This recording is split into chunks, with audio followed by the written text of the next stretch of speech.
जिसको हम स्वस्थ कहते हैं, fit. Fit is not healthy, हाँ, ऑलवेज। बहुत बार फिट जल्दी मरते हैं और ये हमेशा होता है। मैं रोज़ 1 घंटा रिगरस एक्सरसाइज करता हूँ, मैं रोज़ 4 अंडे का ब्रेकफास्ट करता हूँ 8 बजे, मैं 11 बजे इतना लंच करता हूँ, इतने कैलोरीज खाता हूँ, इतना जलाता हूँ, इतना ये करता हूँ, इतना घंटे सोता हूँ। इतना परफेक्ट होते हैं ना लोग, उसी से मरते हैं जल्दी। ज़िंदगी ये बहुत रिस्पॉन्सिव है, हर एक क्षण अलग है और उस क्षण की ज़रूरतें अलग अलग होती है। उससे संवाद करके हमें जीना होता है। मुझे अभी भूख नहीं लगी, आज अभी नहीं लगी है, नहीं खाना है, नहीं, लेकिन 8 बजे है, मेरा नियम है, ठीक है।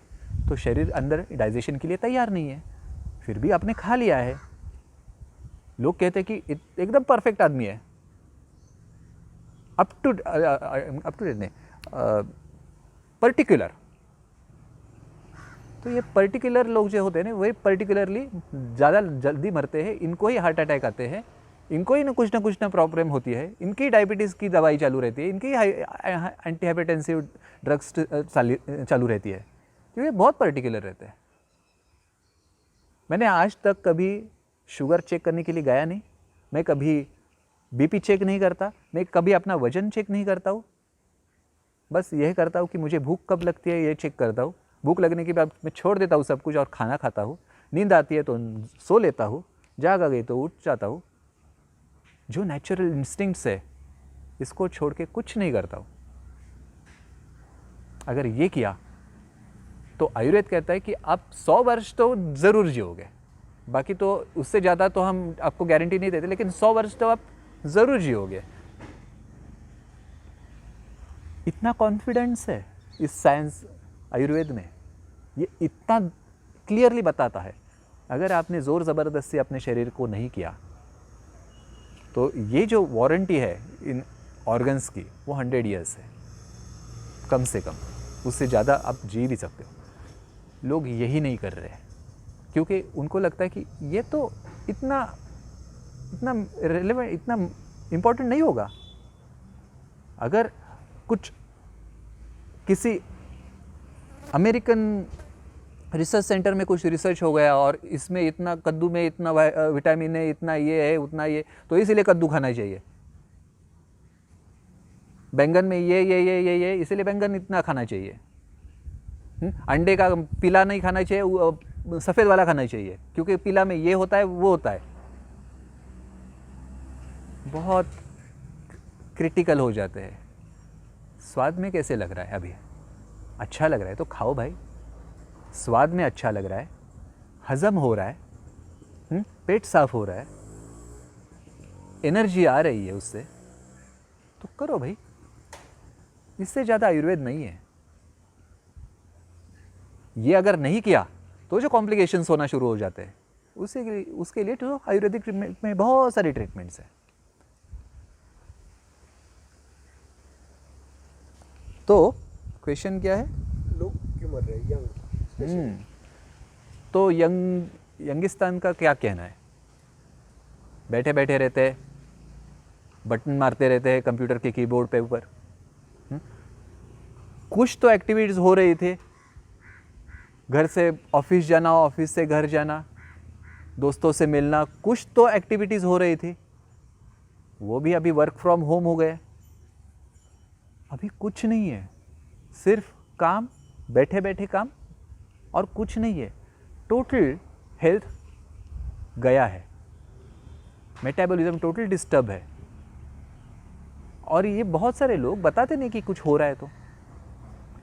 तो पहली ये एक गलतफहमी है कि हेल्दी लोग जा रहे हैं, मर रहे हैं। नहीं, हेल्दी नहीं, फिट हो सकते हैं, अनफिट भी हो सकते हैं, लेकिन हेल्दी नहीं। हेल्दी आदमी कैसे मरेगा? अचानक से नहीं मर सकता है। अगर कोई बॉम्ब भी आ जाता है, कोई पॉइजनस गैस वॉरफेयर में बायो वेपन जैसे यूज़ किया है, तो सभी मरेंगे भैया। लेकिन अगर सिर्फ कुछ यंग लोग मर रहे हैं तो वो फिट हो सकते हैं लेकिन हेल्दी नहीं मर रहे, ये पहली बात। उनका इंडाइजेशन का प्रॉब्लम है, उनको वो लगता ही नहीं कि अहम चीज़ है। उनके ऑक्सीजन ड्रॉप हो सकता है। दूसरी बात, ये यंग लोग जो है, वैसे भी यंग मतलब जो कमा रहा है कुछ, तो उनको एक सेंस ऑफ रिस्पॉन्सिबिलिटी बहुत ज़्यादा रहती है। जो एल्डरली लोग हैं उनका नहीं, उन्होंने अपने ज़रूरतें कम करना शुरू कर दिया होता है, अभी मरना ही है कुछ सालों बाद, उनकी तैयारी होना शुरू हो गई है। हाँ, पेंशन चल रहा है, सब कुछ चल रहा है, अभी उनके ऊपर बहुत सारी रिस्पॉन्सिबिलिटी नहीं है। बच्चों को तो रिस्पॉन्सिबिलिटी समझ में आती नहीं, और दोनों की रिस्पॉन्सिबिलिटी ये लेता है अपने ऊपर, और फिर ये सोचता है कि ये कोरोना कुछ कहाँ से भी आ सकता है, कुछ भी हो सकता है, ऐसा भी करूँ तो मर सकते हैं, ऐसा भी करूँ तो मर सकते हैं, कहीं से भी इन्फेक्शन हो सकता है, और मुझे तो जीना ही पड़ेगा इनके लिए। तो आप लेवल ऑफ एंजाइटी देखिए क्या होती है इसमें। ये हमेशा, ये स्वस्थ भी रहेगा फिर भी हमें दिन में 4 बार ऑक्सीजन चेक करेगा। ये स्मार्ट वॉच लेके आएगा और उसमें ये हमेशा देखता ही रहेगा, पल्स ठीक है, हार्ट बीट ठीक है, ये ठीक है, वो ठीक है। अरे इससे क्यों? तुम्हें खुद पे भरोसा नहीं है? तो ऐसे लोग, और जिनके पास पैसा भी है, जो अफोर्ड कर सकते हैं ट्रीटमेंट्स, वो ज़्यादा जल्दी घबरा जाते हैं। थोड़ा बहुत हो गए फिर भी टेस्ट करने के लिए जाएंगे, टेस्ट तो पॉजिटिव आने वाली है इन लोगों की, क्योंकि एक्सोसोम्स तो होते ही है।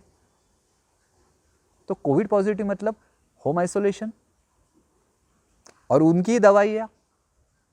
आप कुछ भी करो लेकिन जल्दी मुझे क्लियर करो, फिर जो प्रॉब्लम क्रिएट करने वाली दवाई वही लेते हैं आराम से, फिर हॉस्पिटलाइजेशन हो जाते हैं क्योंकि उसके ही साइड इफ़ेक्ट्स है। इंडाइजेशन तो गया नहीं, ऑक्सीजन गया, घबरा गया है, नहीं मुझे सांस लेने में तकलीफ हो रही, अरे खुद से तो प्रयत्न करो, पॉजिटिविटी कुछ तो दिखाओ, उस वक्त तो दिखाओ। लेकिन वहाँ भी वो वही सोचता है कि मैं यहाँ से बाहर आना चाहिए, लेकिन मैं डरा हुआ मैं नहीं आऊँगा तो क्या होगा, और क्या नहीं, यही सोच वो और अंदर ट्रैप में जाता है और मर जाता है। ये लोग हैं वो, ये सबके सब नहीं है, लेकिन बहुत सारे लोग ऐसे लोग जाते हैं। अब देखो आजू बाजू में बिना डरा हुआ कितने आदमी लोग आपको दिखते हैं, बिना डरा हुआ कितने आप लोगों को आप देखते हो रोज। आज मैंने तो अभी एक भी नहीं दिख रहा है, एक भी नहीं, 1% भी नहीं है। सब डरे हुए हैं और डर फैला भी रहे और बढ़ा भी रहे, ऐसे ऐसे ऐसे ऐसे करते रहते मास्क के ऊपर। जब आप खाओगे तब तक मास्क नीचे करोगे ना, तब तक कोरोना वायरस टाइम प्लीज करता है क्या? जब पानी पियोगे तब तक जाएगा ना। आप सिगारेट जब स्मोक करोगे तब तक तो वो वायरस जाएगा ना। आप तंबाकू खाओगे तब तक तो वायरस जाएगा ना। आप चाय पियोगे तब तक जाएगा ना, रुकेगा क्या? आप क्या कर रहे हो? मास्क लगा के आप उसको रोकने वाले हो। आप दुकान का टाइम फिक्स कर सकते हो, वायरस का अंदर जाने का टाइम फिक्स नहीं कर सकते हो। आप लोगों को क्यों उल्लू बना रहे हो? अगर अंदर जाता भी है तो आपको कुछ तकलीफ नहीं होनी चाहिए, इसका कोई मंत्र है क्या? वो बताओ, ये पूछना चाहिए। हम वो बता रहे, लेकिन आप सुनने के लिए तैयार नहीं है 1.5 साल से। कितनी तकलीफ होती होगी हमें, हम बता रहे फोकट में, एक पैसा नहीं लेने वाले इसके लिए। लेकिन आपका एजेंडा कुछ अलग है, नहीं तो आप क्यों नहीं सुन रहे हो? इसका तो कोई रीज़न नहीं दिख रहा है। तो बहुत सारी चीज़ें हैं। आप बोलो कि और क्या हो रहा है, पता नहीं। वल्नरेबल लोगों को रेडिएशंस का कुछ प्रॉब्लम होता होगा, पता नहीं, कोई टेस्टिंग चल रहा है। लेकिन उसके बारे में कैसे बताएंगे कि उसका रिसर्च, उसका सब सब सब हमने ऐसा बंद करके रखा है कि उसकी ट्रांसपेरेंसी नहीं है। इलेक्ट्रोमैग्नेटिक जो रेडिएशंस है, वेव्स है, उसका इफेक्ट हमारे शरीर पे होता है, मन पे ऊपर होता है, सब चीज़ों के ऊपर होता है। ऐसे पेपर्स हमने देखे हैं जो कहते हैं कि 5G का रेडिएशंस हमारे ऑक्सीजन को अनआयोनाइज चेंजेस करता है, उसके स्पिन्स बदलता है और कुछ होता है, जिससे ये हो सकता है कि हमारा वो ऑक्सीजन हमने लिया तो सही, लेकिन हमारा माइटोकॉन्ड्रिया में वो यूज़ नहीं कर पाता है। तो पता नहीं क्या क्या होता है इन रेडिएशन। सिर्फ ऑक्सीजन का बारे में नहीं, अलग अलग चीज़ों के बारे में भी होता होगा। तो रिसर्च क्या है क्या नहीं, ये सब आपने बंद कर क्यों रखा है? हम खुला क्यों नहीं कर रहे? और खुला उसको क्लियर बिना किए आप ये रेडिएशंस आप पूरी तरीके से पूरे राष्ट्र में, पूरे विश्व में आप उसको एक्टिवेट करके आप लाद रहे हो। उसके short term, long term effects क्या होने वाले किसी को पता नहीं है। इसके बारे में भी सोचना चाहिए। मुझे तो ये समझ में आ रहा है कि पूरे भारत के जो साइंटिस्ट है वो आज तक चुप्पी क्यों बनाए रखे हैं। चेयर इतनी ज़रूरत है यार, चेयर की इतनी ज़रूरत होती है। वो पद, जो अधिकार है, ये जनता के जो जीवन है उनका, उससे भी बड़ा है उस पद का महत्व। पता नहीं कोई भी क्यों नहीं आवाज़ उठा रहा है इसके ऊपर।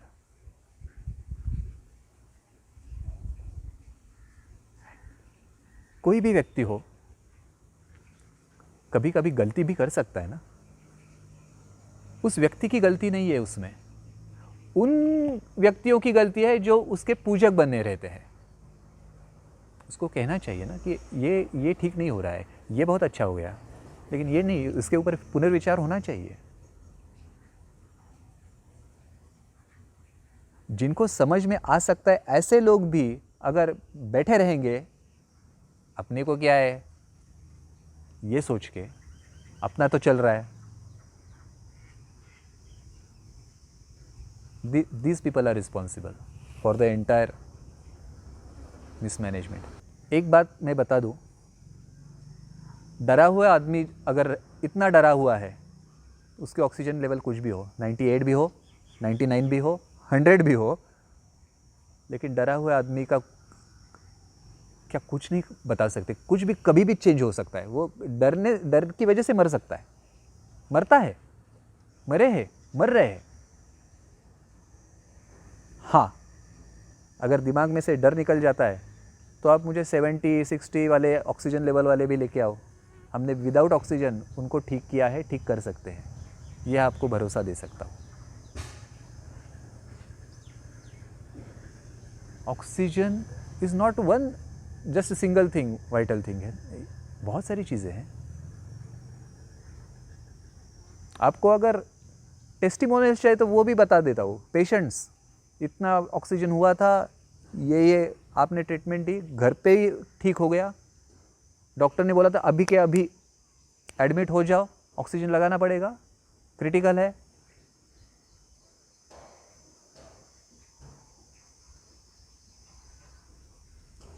चार 5 दिन में ठीक हो गए, 98, 97, बुखार गया, सब कुछ गया।